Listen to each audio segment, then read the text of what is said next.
Matayo igice cyacu cya 18. Ndifuza ko muhuguka maze tukaganira cyane. Simuzi ko ntakunda abantu barangara.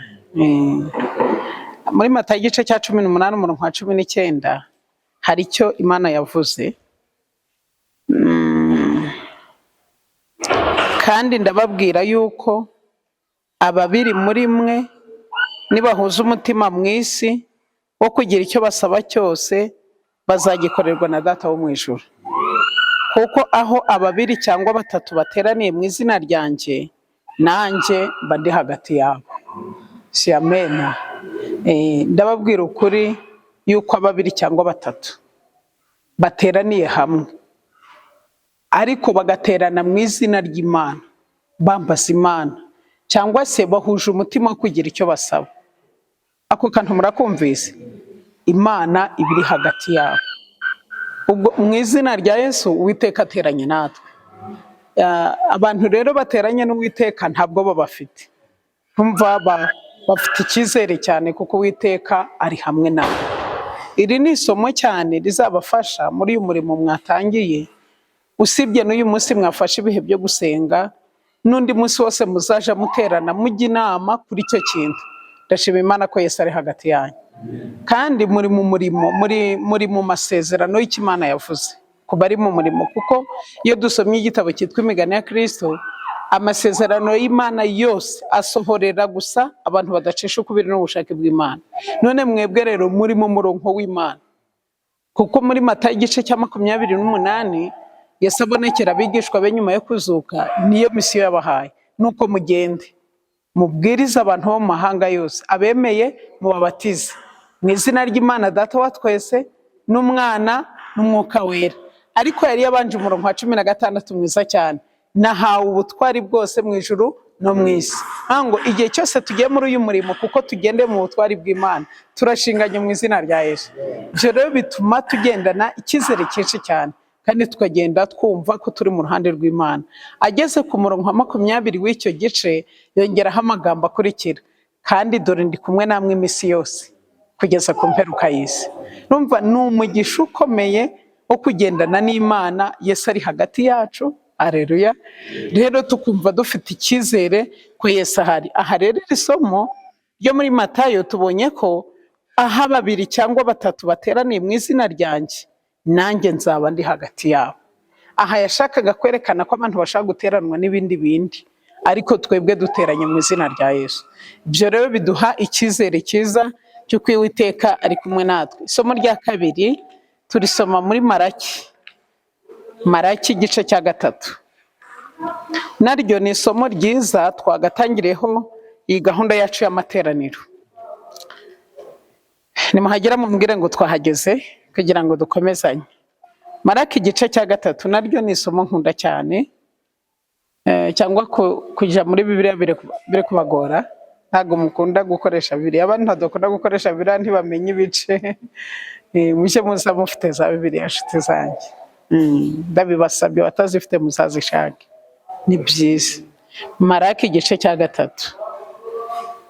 Hari amagambo atubwira ku murongo wa 16 rero ushaka ko dutekerezaho gato n'umurongo umwe. Abantu b'Imana biringirwa, maze abubahaga Uwiteka baraganiraga, Uwiteka abatega amatwi akumva, nuko igitabo kikandikirwa imbere cy'urwibutso rw'abubahaga Uwiteka bakita ku izina rye. Ariko akarango nashakaga ni kariya kabanza: maze abubaha Uwiteka baraganiraga, Uwiteka agatega amatwi akagenza ate? Akumva. Si twavuga ngo amen? Abubaha Uwiteka iyo bafashe umwanya bakaganira, Uwiteka abatega amatwi akagenza ate? Akabumva.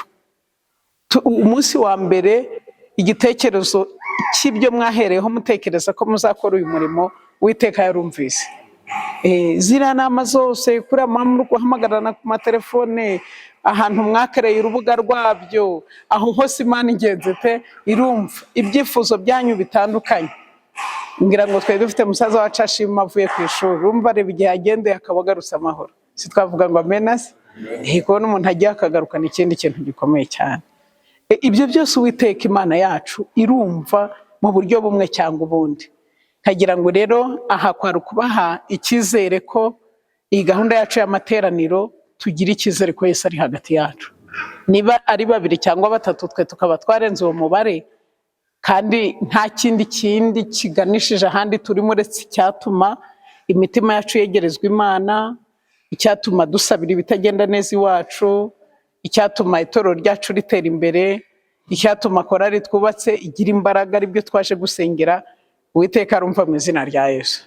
Ngira ngo rero ni umugabane umwe nifuzaga ko mumenya ko twagombaga kuganiraho, kandi tukawugira umugabane wacu wihariye w'icyizere cy'uko Imana iri kumwe natwe. Muri Luka igice cya 11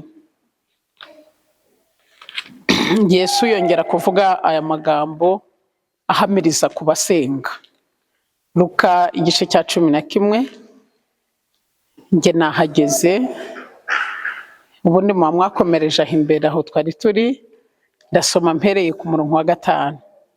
Arababwira ati, ninde muri mwe ufite inshuti wayisanga mu gicuku akayibwira ati, inshuti yanjye nzimanira imitsima 3 kuko inshuti yanjye impingutseho ivuye mu rugendo, none nkaba ntafite icyo nyizimanira.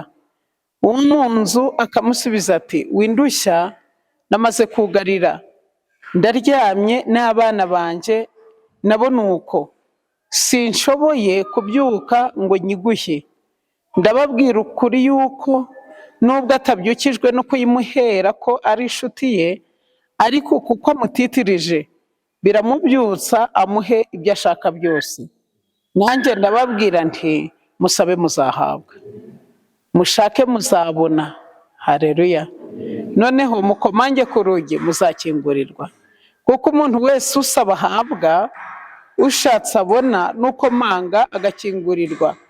Mbese ninde muri mwe ufite umwana wamusaba umutsima akamuha ibuye, cyangwa ifi akamuha inzoka, cyangwa yamusaba igi akamuha sikoropiyo?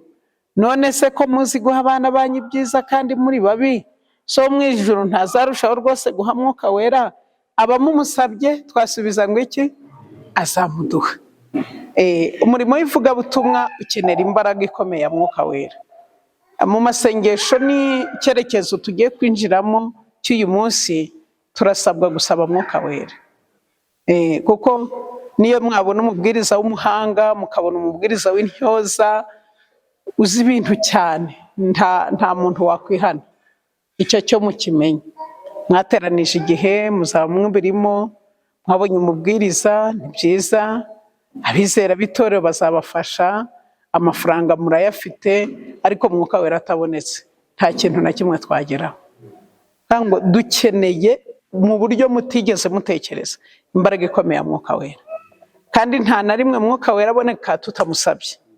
Oya, niko mu byanditswe byera havuga ngo Umwuka Wera ni imfura, iyo umuhamagaye araza, iyo umuheje arigendera. Aricyo Pawulo yanditse mu Befeso ati, ntimuteze Umwuka Wera agahinda, uwo mwashiriweho kuba ingwate. Ntabwo apfa kuza, bisaba ko tumusaba, tugatetereza. N'abigishwa ba Yesu bari abanyantege nke nk'uko twese tumeze, ariko ndabyibuka kugira ngo binjire mu murimo hari icyo babanje gukorerwa. Banje gukora umwiherero nk'uyu mwakoze, muzakigana igitabo cyitwa Wifuzwa ibihe byose. Ngira ngo ubushize igihe nari ndi hano nicyo nabigishaga cyane, icyigisho cya 38, aho Yesu yiheranye n'abigishwa be bagakora umwiherero, akabanza bagakosora ibitagendaga neza, bagira umwanya wo kwihana. Ku munsi wa 50 bahabwa Mwuka Wera. Mwuka Wera atabonetse nta kintu na kimwe twashobora kugeraho, nubwo umuntu yaba ari umuhanga, kuko ijambo ry'Imana urisomeye mu muntu Mwuka Wera atamugendereye arifata nk'ikinyamakuru. Ariko iyo Mwuka Wera hari, niyo utavuga ibikomeye we yakumva. Cyangwa rero ni ikintu kigenzi cyane gukomeza gusaba, dutitiriza, tukomeza gushakashaka uburyo twabona imbaraga ikomeye ya Mwuka Wera. Kavuga nti rero uko njye mbitekereza, tugiye gufata umwanya turirimbe tunasenge muri iki gika cya mbere, turaza gufata igika cya kabiri. Mubonye ibyo bidakenewe? Cya mbere tugomba kugirira icyizere Imana ko turi mu ruhande rwayo, kuko mubonye ko 2 cyangwa 3 bateranye, Yesu arahari. ngo mu kindi kinyarwanda ntabwo turasaba ngo Yesu uba hagati yacu kuko ari hamwe natwe, Imana iri kumwe natwe. Icya kabiri, nta kintu twashobora gukora tudafite imbaraga ya Mwuka Wera. Reka rero dufate umwanya turirimbe wende nk'indirimbo nka zingahe, ndifuza ko munaririmba muri abaririmbyi, ku buryo nubwo wenda mbona mwatewe n'abandi baje kuhubakira, ariko turabaririmbyi, abaririmbyi bagomba kugira umunezero bakaririmba. Harimo indirimbo nziza ya 23 turayiririmbamo.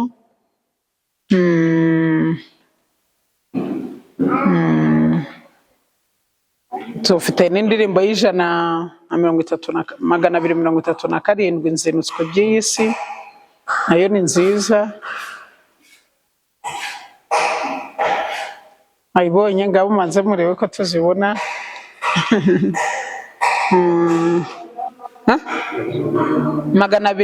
237 siyara nzinutswe ibyi 247 nayo nabivuze kare, ahubwo niho ngiye kubyica. Ubwo twatangije tugiye gutangiza 23 untambe hejuru Umwuka Wera. Noneho tuzinuka iby'iyi si, muri kubyumva. Noneho turirimbe iya 80, dukorane umwete kuko turaba dufite imbaraga idukomeza, kandi turirimbe nk'abaririmbyi. Ndabona mutanezerewe, wagira ngo kuko iyo dusomye muri Yesaya havuga ko umunsi wo kwiyiriza ubusa atari uwo kwisiga ivu no kubika umutwe, ahubwo ni umunsi tugomba kunezererwa Imana kuko Imana yumvise gusenga kwacu.